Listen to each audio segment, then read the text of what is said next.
So, I'm also going to share some of the things that we really stuffed up on during this talk. And one of those things was scope.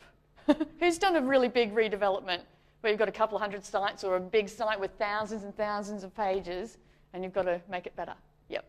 Okay, scope creeps, hey? And it's really hard to not. And I'm not sure if any of you have heard of a theory called designing wide. Have anyone heard of designing wide?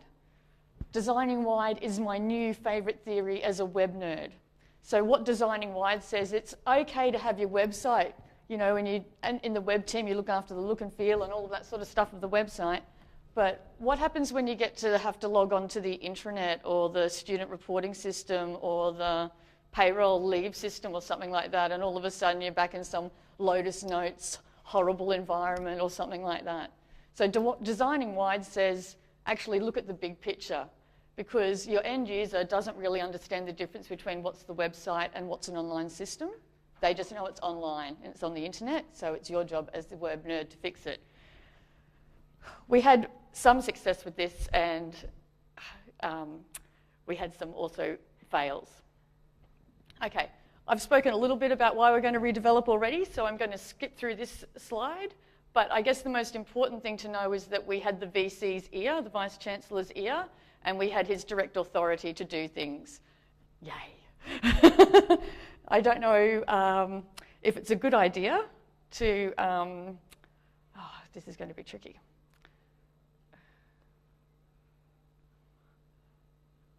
Sorry, I'm so not a Mac person. I'm just going to go back to my USB drive to play the video. Pam, can you be my beautiful assistant?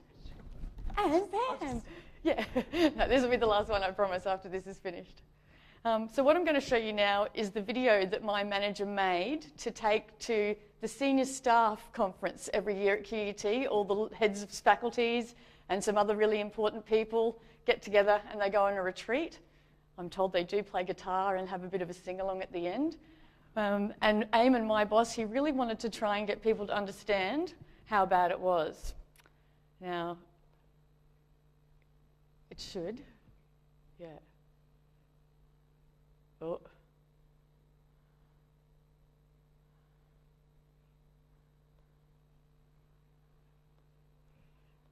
It's a flash file, but it's just done as an X2 play straight away.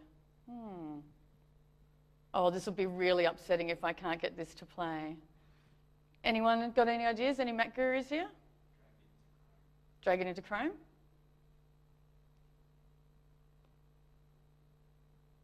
Will that work? Excellent.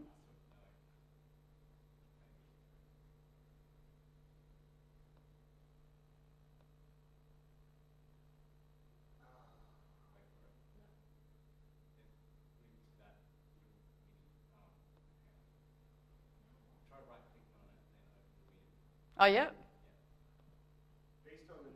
Oh, no, right click. So anyway, what Eamon did was he took a screenshot of every home page that we could find really quickly, and he set it to the Benny Hill theme.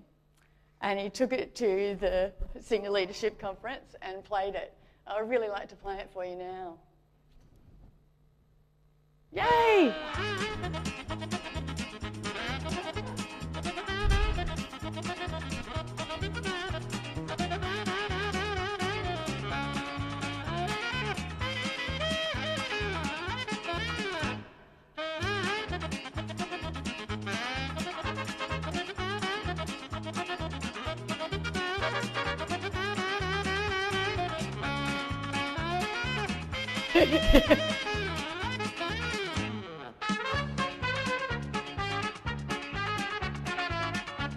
So as you can see, we've got multiple styles. We've got some that don't even have any style.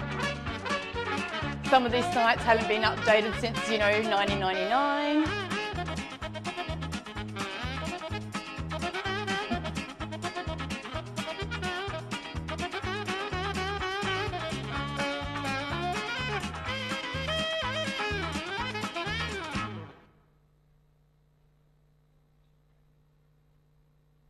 See, that's quite a lot, right? There's 178 more. And we found another about 400 websites once we started properly auditing things like the domain name registry and things like that. Accounts, because a lot of people hadn't registered their domain on the registry, but you went through paid accounts and we retrieved people's web, things that they'd assigned for web. And there's a lot of extra domain names there as well.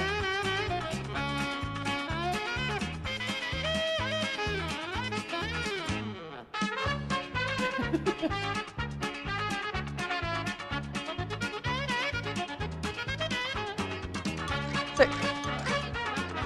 isn't it? And this is the worst case of website proliferation that I've ever seen. It really was bad. And some people really took offence at this at the senior team leadership meeting. I actually wouldn't recommend this unless you know everyone really, really well, because some people got really affronted. And in a university, the more you publish, apparently, the better you are quite often. There's that real feeling of getting stuff out. Okay, I'll go back to that. Yeah. So what I wanted to say is, you can see that there were a lot of conference, or you might not have realised, but there were a lot of conference sites up there in relation to scope creep. We had to kill those because we just had too many. So we had this amazing plan and this perfect theory about how we were going to make these fantastic sites for future students, future staff. And most of you, if some people said you worked at a university, you'll know that in Australia, we're not looking for more people to come to uni. All our universities are full, pretty much. What we're looking for as universities now, because we're very competitive with each other, is getting the best bums on seats that we can.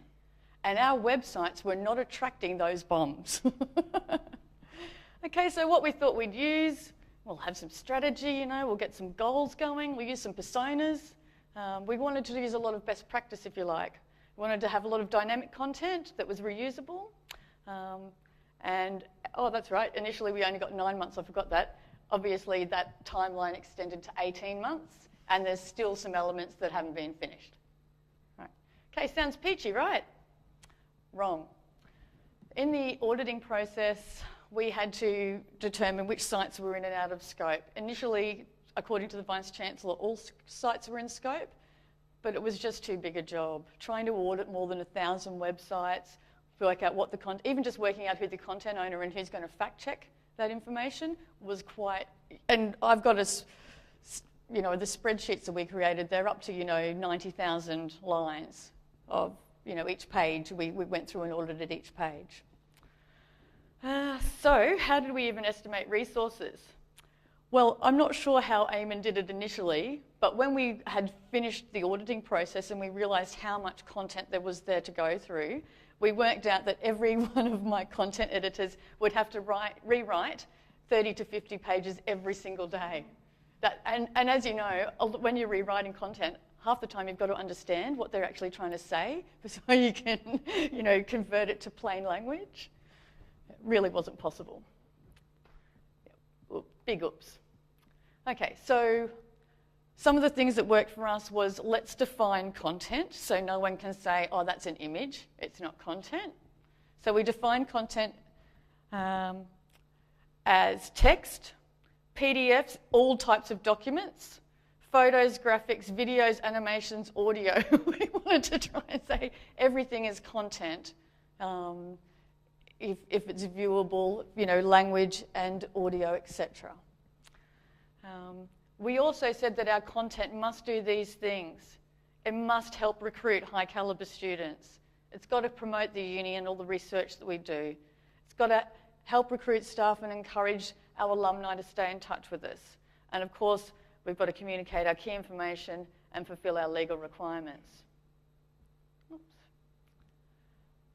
We thought we'll define the top tasks. Has anyone done this for a government or a university site? It's generally really easy. So I used to work at the Department of Justice and Attorney General in Queensland.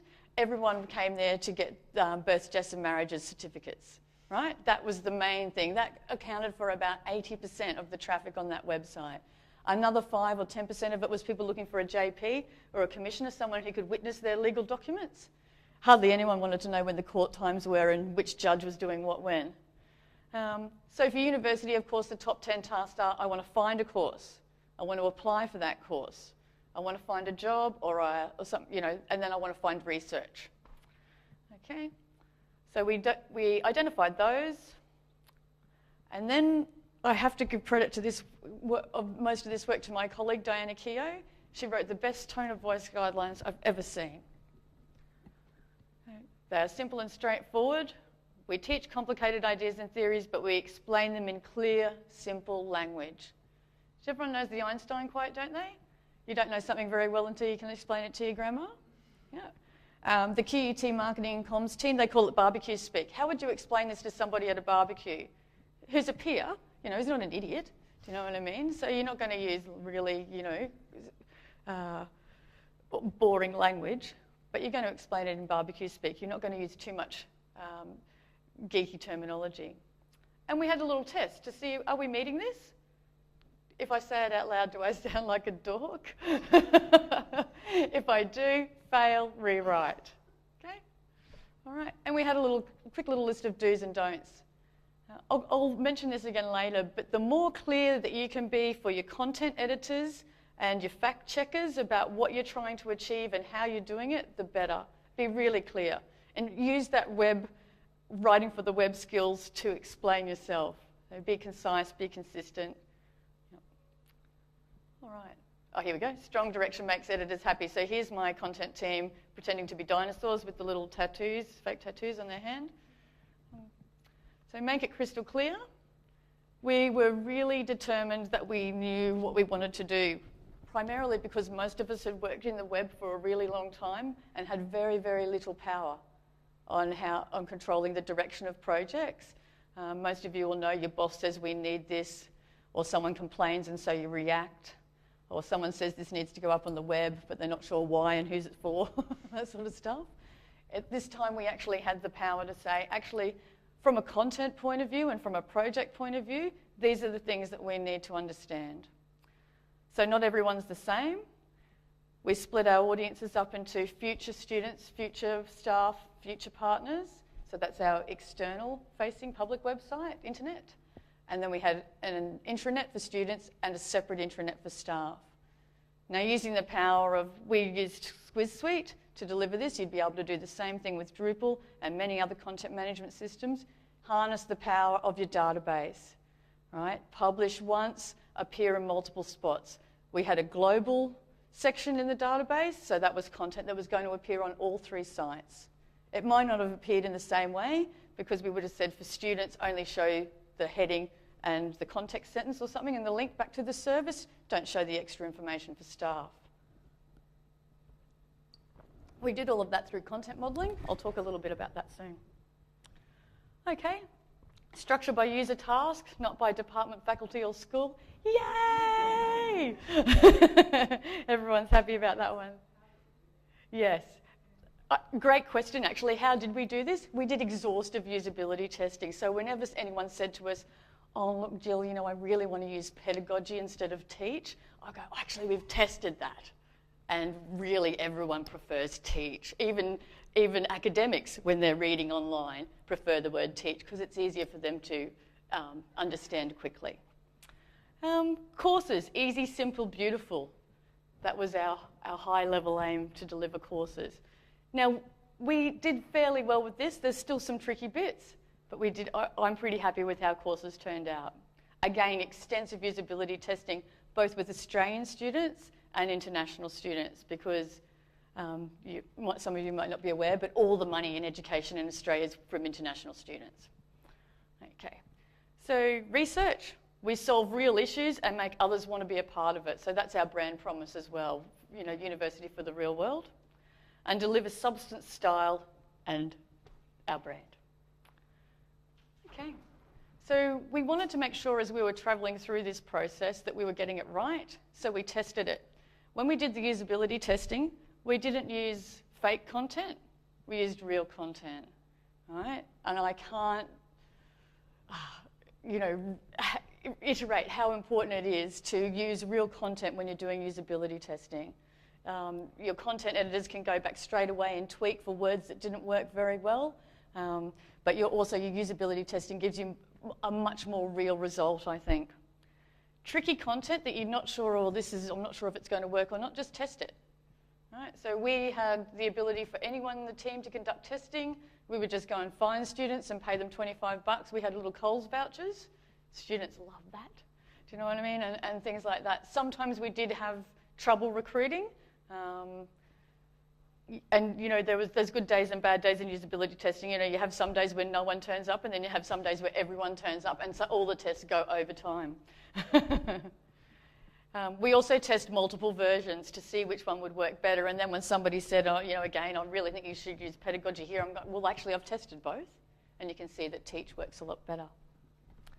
Right, so how do we test? The normal ways. I'm sure you guys know this stuff. If you don't, feel free to ask me afterwards about user testing or usability testing. One of the things we had with our content was, if we're not sure it should be there, let's test that again too. One of the things that happened was, because the project went on for a while, we were able to publish content that we'd written early on the existing site. And a lot of that content was to do with applying and getting credit for recognition of prior learning, which QUT calls advanced standing. Right, they've got their own word for it just to make it that bit easier to nail. So what we did was we published the new content, and then a couple of months later, when we're getting student business services, you know, they're the people, the admin people that have been doing admin for 25 years, and they live and breathe admin. A fantastic amount of knowledge, but they really feel like the whole policy has got to be published with the procedure and the guidelines before you can come and talk to me. Right? And we just need to say, do you know what I mean? If you don't turn up, you could get failed for being absent. Do you know what I mean? That's all we really need to say. Check this policy if you want more details. Anyway, they were sort of freaked out a bit when we came to them with these 5, you know, documents they've had, and we've turned it into one sentence. If you don't turn up all the time, you may get failed for being an absentee student. And they were like, no. Can't do it. And we're actually, do you know what? We've actually already done it. Some of this content has been on your website now for 3 or 4 months. Have you had any complaints? No? Had any extra phone calls? No? Oh, it's probably okay then, hey? All right, so we sort of, by not publishing all at once, by having some bits published on the old site, we were able to prove that plain English wasn't a detriment to getting university work done. We also created a to-publish test, and I'll just go back to that one. Does this content help meet our business goals? No? Doesn't get published. Simple as that. Admittedly, there's more politics involved. I'm giving you a very simplified version. I did go home some days with no hair, big furrow frown. I also think in big migrations, many of you will have experienced this yourselves, it's really important to create a content template. That's because when you go to migrate, if you've got a really good template drawn up, you can get any monkey to come in and migrate. Do you know what I mean? You can get students to come in and help you. You can get, you know, other admin staff. I had the director's secretary migrating for me when we were at full steam, because all she needed to do was basically do data entry off this template. The template includes things like the user journey. So as we wrote it, we were really sentient of how the user was going to progress through the site, we hoped. I can also just see here, I've got an area there for non-text content. So people that went even into the content template really tried to think of everything. Not sure if, you know, some bits we didn't do so well in, and I'll get to them in a minute. You guys all use Drupal or other different CMSs? Or use all Drupal? Do you guys do any content modelling, stuff like that? Excellent. I love you already. Okay. You probably won't need too much of this thing on content modelling then, but one of the things that really was great for us when we did the modelling was we realised how many elements were generic across all models. And of course, that became our global metadata template, and that all of that content is metadata driven rather than static page driven. All right. Okay, this is one of our models, just an Excel spreadsheet. This is for events. So you can see here I'm looking at what's the friendly name of the event, description, attributes, all those sorts of things. Now, this is where I get on my little soapbox. I think that one of the biggest letdowns in the last few years, probably the last almost 8 years with web content management systems, has been that people still use them like they're using Dreamweaver. right? So all the pages are static. Quite often, people will publish things in more than one, the same information or item in more than one spot. Whoa, you're really not harnessing the power of your database with that. Databases can sing and dance. They can manipulate data in all sorts of ways. So make them sing and dance. Don't fall into that trap of, oh, this is how I learnt to do web and I'm still going to keep doing it. The real power of a database is in making that content, that single source of truth, publish once and appear in multiple places. I went a step further, because you know what it's like when you've got lots of authors in a university setting or a government setting. Everyone wants to write their own way, okay? And everyone has their own version of plain language, even if you can get them to do plain language. So I thought, well, you know, I've modelled out all of this stuff, and I know what all the elements are, and a lot of the answers can come from a drop-down or a tick box, a radio button box. So I built a form. And I built a form to add all sorts of content. You can add an event. You can add contacts, so into the contacts directory, services and facilities, scholarships and prizes, venues, student topics for research, key dates for the academic calendar, professional development for staff, and of course the high-level research projects. So everyone, when they go through, I think I've got a next page of that form, you can see here that it's a ticks box, and you can choose more than one, because, you know, some scholarships, some events, some research projects cover multiple faculties. So we gave people always the option to choose more than one. Then we've got some scripting behind that, which on the page it says, if I'm looking at a Faculty of Business page, we call it School of Business actually at QUT, if I'm looking at a School of Business page, and in the little scholarships box on the side, it's just got a script saying, call me all the scholarships that apply to Faculty of Business. And then I've got that again on the undergrad page, and I've got it on the postgrad page, and I've got the special ones applying to research and things like that. I can't express how beneficial it was to have these forms, because people would go, oh, there's content missing, do you know what I mean? And it's like, we're going live next week. No problem, fill out the form, it'll come to me in a workflow, I'll tick it off. I know I'm going to get really consistent content from you as well, because I'm only allowing you to write about 4 fields, like name of scholarship. All right, QAing content. You're thinking, wow, these people really did a lot, hey, but we really wanted to make sure that we delivered a good end result. This was, for many of us, the best opportunity to work with such a really fantastic team. And we thought, wow, do you know what I mean? It's how many times in our chances in our life we're going to give a big bucket of money, like a really big bucket of money, to see how good we can do. So it was critical to us to make sure that we were going to achieve good results, hence all the usability testing and a lot of QAing. If you've got a team of 7 content editors and you keep coming out with spelling mistakes, lose respect straight away. All right, so we did a bit of work there. And as you can see, we QA'd for a number of different things. We QA'd for accessibility, styles. We checked all the links worked, all the emails. You'd be surprised how many didn't that came through in content. Very important, some of those metadata fields that I was talking about before, which we developed through the content models, many of them were mandatory so that we could make the dynamic stuff work. So have they filled out their mandatory ones? After a while, I got smart and I just made the CMS have a validation, and it wouldn't publish anything that they weren't there. Julie, you've spoken about a lot of stuff, but what was about the strategy? Okay, this is part of the strategy that we wrote. If people like, I'm happy to do a bit of a hands-on workshop tomorrow to maybe think about writing some strategy for your organisation, or also maybe thinking about tone of voice or those types of things, or even a content test. What are the business goals of my department, university, whatever, and then I can test my content based on that. So you can see here that we said a key component of this strategy is getting our content into shape. This is the higher level strategy, the web redevelopment project, the QUT web transformation strategy. And so we had in the high level document, content's really important, fed down to this lower level document. And we also changed the strategy slightly between the public site and the 2 sites for staff and students.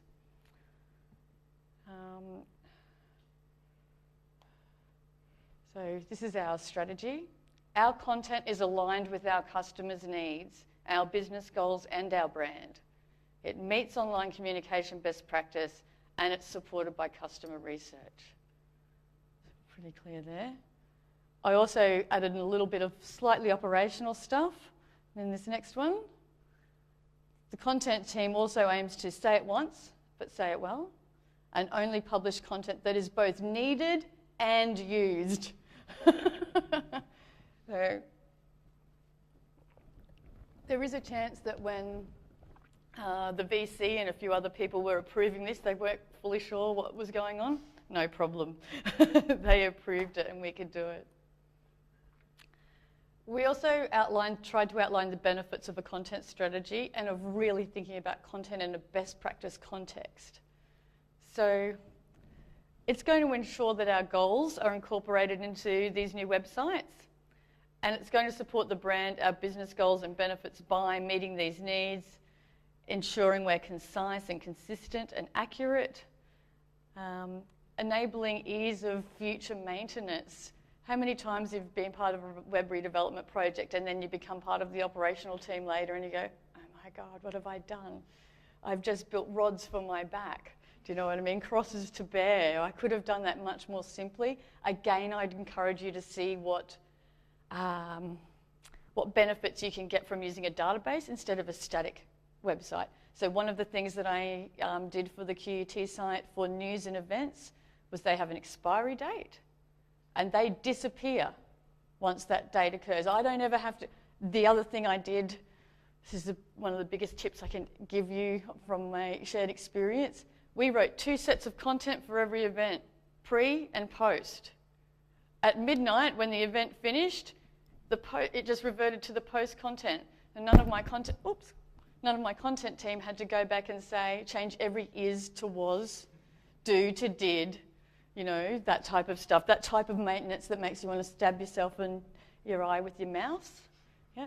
See what the database can do to eliminate that, have much happier web staff. Okay. So we also listed what we would do, how we're going to implement this strategy. So we're going to work with customers and stakeholders, we'll do the templates, we'll do the testing, the auditing, the blah, blah, blah, blah, blah, blah. Most of the stuff I've already gone through. And we included this ongoing element. Regularly reviewed content, published in one place only, measured and analysed. So all our top tasks had to have Google Analytics to go with it. So very important. And of course tweaked over time. No website should be final, as we all know. This is a bit where I get to be funny. So we've got 90,000 pages on a spreadsheet and we've whittled it down to 10 or something like that, and we're busily rewriting them, and it comes to the time where I'm starting to send out emails to people asking them to fact check it. There's a lot of things to say in a fact checking email. The first one was 3 pages long. And that is the look that people had on their faces when they got it. And quite often I'd be sending them 10, 20, 30 pages to review at a time as well. Okay. We had a bit of an evolution with our fact-checking email. I managed to get it a bit more concise, down to 2 pages, but still wasn't very good. But, where am I going? Went a bit fast, sorry. So this is the final one, and it is still 2 pages long, but only about 1.5 really. Okay, and the first heading that people see is what we need you to do, and there's only 3 points. Right? So fact check the new content. Don't you love it when you send fact checking for people and they're like, oh, I'm really not sure how you've done this sentence and stuff. I'm like, I really don't care about that. Can you tell me if it's correct? Do you know what I mean? Did I accidentally change the meaning when I edited it? And a lot of our first emails were talking about that. So really just trying to say, look, just tell me if it's right or wrong. We can discuss semantics about language later. All right. How you can help us out, go to the new site, have a click around. Can I say it was so much easier to get people to fact check once they could see it in a browser as compared to doing it on Word or Google Docs. Incredible difference. And in the future, I would always do it that way. I would always get the dev site ready, even if some of the styles aren't quite right and some of the template and layouts quite right. Get the text on there and then email those links off to people. It'll really, really help. Okay, we asked them to make some notes and then to send us to them. And we just said here, just a few little things to remember. Look, it's not 100% finished yet. So, you know, if you're clicking around and knows things weird, it's probably meant to be weird at this stage. Feel free to let us know, though. Flashing camels. You'll see that there's a paragraph here about flashing camels. One of the things that we did, if we got to a page and a style wasn't ready to add, like pull quotes, we didn't have the pull quote style ready, or there was an image missing or something like that, we stuck in a picture of a camel. After a couple of months, the camel sort of became different. So at first he just sort of blinked, and then he walked across the page and he did all these different things. So the shiny flashy camel was an asset ID number that we could search for across the entire farm, and any page or bit of content that came back to us showing there's a camel, we knew there was something to do on it. Really great tip for a big migration. All right. Finally, please don't send these links around. That didn't work. But we got such better success out of that third iteration of the fact-checking email, much better. You guys probably know these things. You know, just keep, with migration, just keep going at it, but don't start too soon and don't forget to template. What worked? The to publish test. Should we be publishing this content? Before we even start to rewrite it, is it going to meet business goals? Is there a legal requirement to do it? No. Shelve. All right. The reusable and dynamic content worked really well, except for with some pages where we had too much dynamic content and we caused load, speed, you know, detriments. So some things initially, like the contacts catalogue, were too big, and pages trying to load things out of the contacts catalogue didn't work really well. We ended up caching the whole contacts catalogue, and just pulling that from a cache was much quicker. So there are ways around it. Sometimes you only realise things when you get there. We were really lucky that we'd been using Google Docs a lot, because we got caught in the Brisbane floods, in 2011 floods, and 2 of QUT's campuses went down. Of course, the one that went down in the city was the one that had all the servers in the basement under the river. If we hadn't been using Google Docs, we would have had 2.5 weeks of no work. And that would have, you know, as you can imagine, really strung out our time frames. Shiny camels worked really, really well. Don't have a strict IA. Have an IA where the rule we had for IA was it had a primary home, but then it could be linked to or displayed in anywhere else it was appropriate. All right. Always use the template. Metadata is critical, you know that, but in a database system, it's even more critical, and I would really use that metadata to drive some of your page content. Don't lose sight of the goals.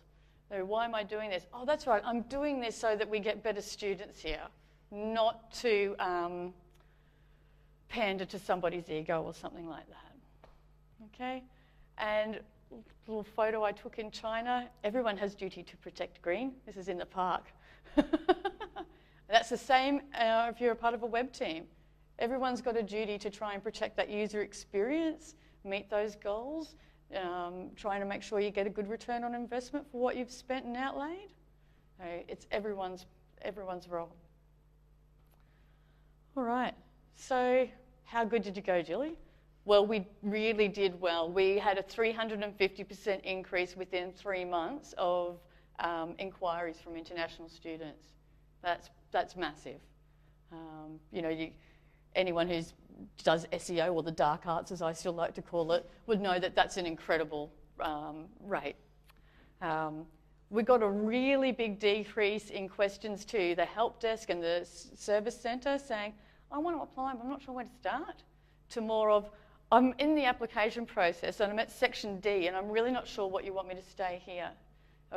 I call those, for help desk and for call centres, less beginner calls and more educated calls, right? And of those educated calls, you're not getting as many as you did at the beginning.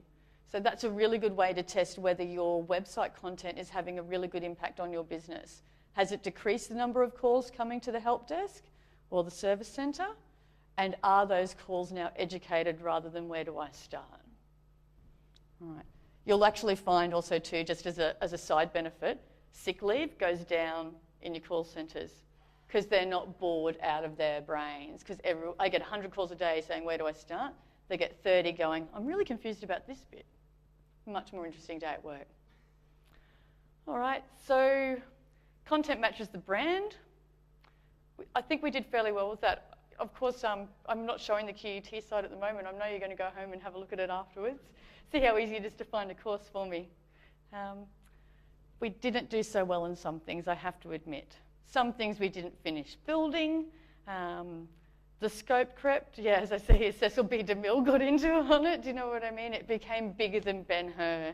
And there were a few times where as a team we really felt ourselves, I think the term the kids use these days is thrashing, do you know, but never actually achieving anything.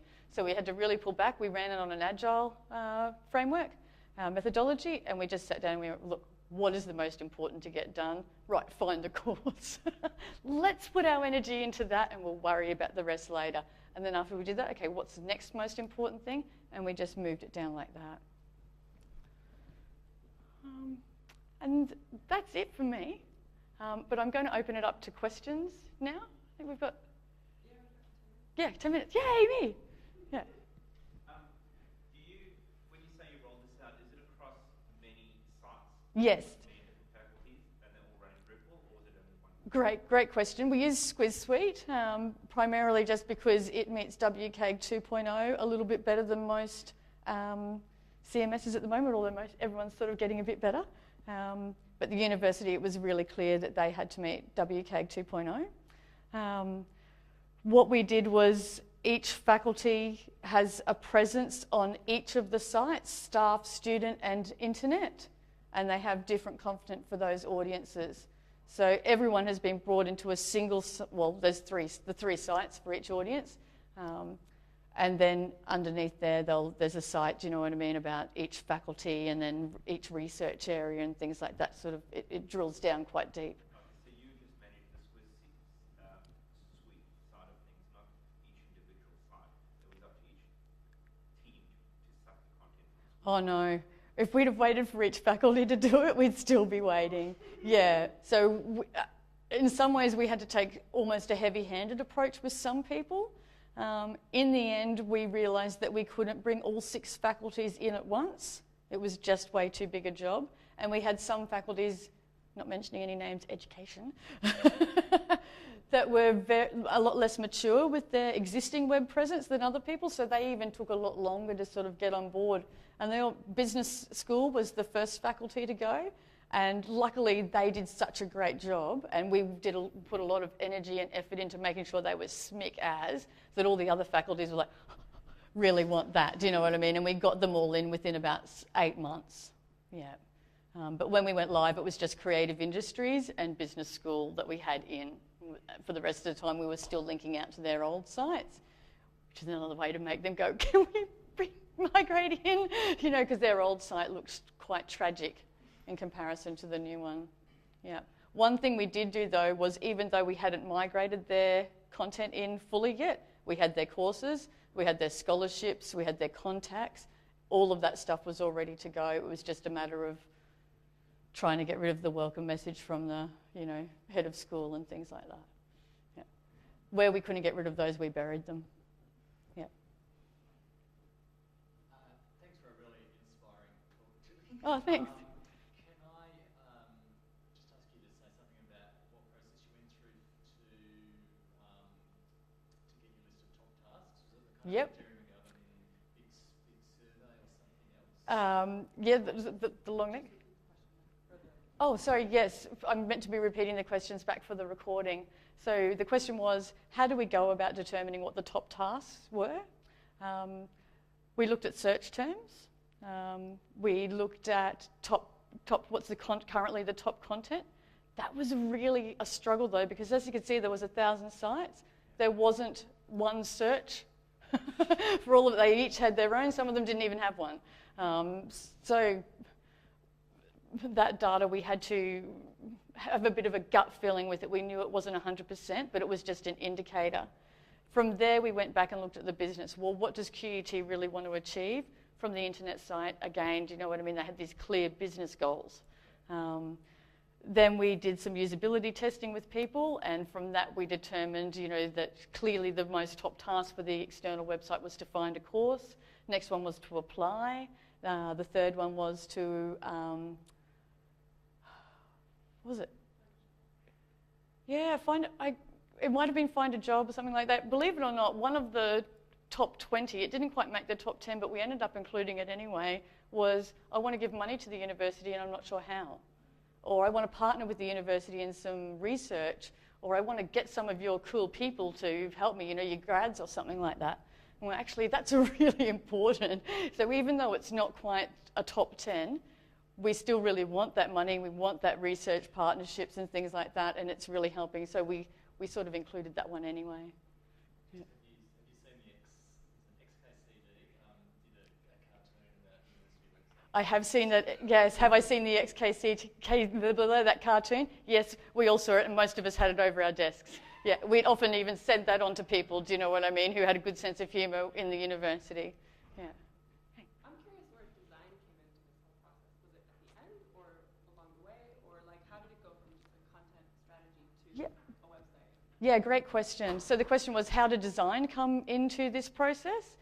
Our initial designs were paper prototypes or hand-drawn. We had grid books where, you know, we'd do the 7 columns or 9 columns I think we had, and we were sort of, you know, juggling those around.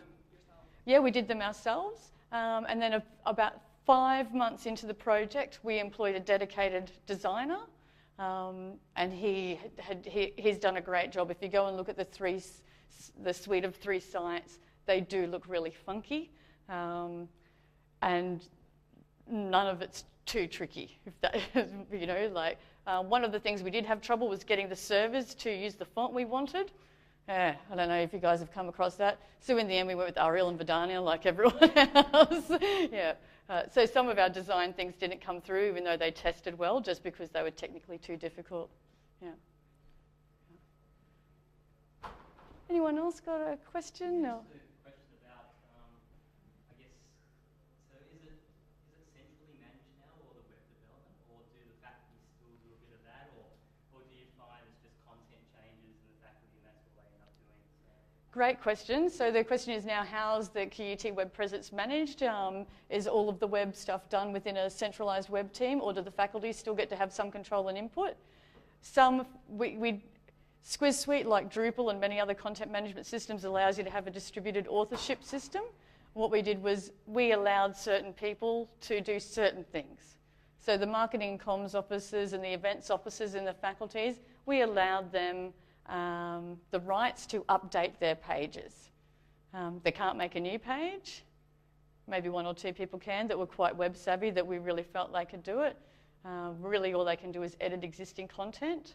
And a lot of the new content that they'd wanted to be adding would go through one of the beautiful forms as well. So one of the benefits of having those forms is that anyone can add content to the website. It doesn't need to be a specific person with a specific role. Students can go and add news if they want. You know, I can go and add something for a faculty, even though I'm not in that faculty, just because I might have heard that someone's done something funky. I go, oh, congrats, you know, lecturer Rod Jones on your thing. There is an approval process for some of it. We have decided not to approve student news. Let them just have their own news on their own site, because we can always pull it down, do you know what I mean, if we need to. But that's one of the few things that hasn't been delivered yet. So yeah, but yeah, most of the web development's still in that team to retain the design, the brand, and not get that too weakened by having it too distributed. Because I think there is a line there. I've just been doing some contract work at Griffith University. They have 5,000 distributed authors who can do whatever they want, and it's a mess. Yeah, and they are really struggling with a single point of truth and all of those things that they shouldn't be struggling with if they're using a web content management system. Yeah. Okay. Last question? No. Oh, look, I would like to say something. Oh, yeah, no, go for it. How did the team recover? I was hoping someone didn't ask this. So the question was, how did the team recover? About half of the team, or maybe 2/3, stayed on in an operational context. And about 1/3 of us moved on from QUT. I was one of the people that ended up moving on. There was about 6 months where I thought some of those people were just going to go home and never get out of bed. Do you know what I mean? Because you know what it's like when you're doing this fantastic project and then all of a sudden your inbox is full of, can you change the date on this page? And can you do that? And blah, blah, blah, blah. Gone was the usability testing. Gone was the content rewriting. Gone was the, let's make up a fantastic rule to guide this in the future stuff. How they've managed that a bit better now. So they started doing a bit more usability testing. They set some time aside to keep going with the other things from the project that hadn't been finished yet. And that really improved morale as well. But yes, I think any manager should really carefully think about how they are going to make that transition from project to operational team. Yeah. All right. Well, thank you very much, everybody, for coming and seeing me or hearing me speak today. I know that these slides and the recording is going to be made available on the net within the next couple of weeks. And I wrote down my email address on the whiteboard. If you can read it, feel free to always send me an email. I might not get back to you within the same day or two, but I will always reply within a week if you've got any questions for me or want to know anything else. Clearly, you can see that this email address is really, really old because I didn't know much about usability when I used the word email in my email address. What's your email address on the phone? Okay, it starts with the word email. And then, you fill in the form, do you know what I mean? That's why I put the quote marks around it, because it has got the word email in it as well, not just email is Jilly. Anyway. Yeah, that's true. And Google's still in the top 10 search results of any website, isn't it? I was like, people searching for Google, why do they do that? Do you happen to have a Twitter account? Do I have a Twitter account? I do. Email me and I'll send it to you. It's Chinky Stickins. Excellent. I was worried that I might have been attributing these things to someone else as I was live tweeting. Right. I'm very confused. Yeah, they would. Yeah, but yeah, Chinky Stickins, it's my DJ name, so yeah. I'm trying to only have one Twitter account. Don't know how that's going to go in the future for the long term. Thank you, everybody. Enjoy the rest of the conference.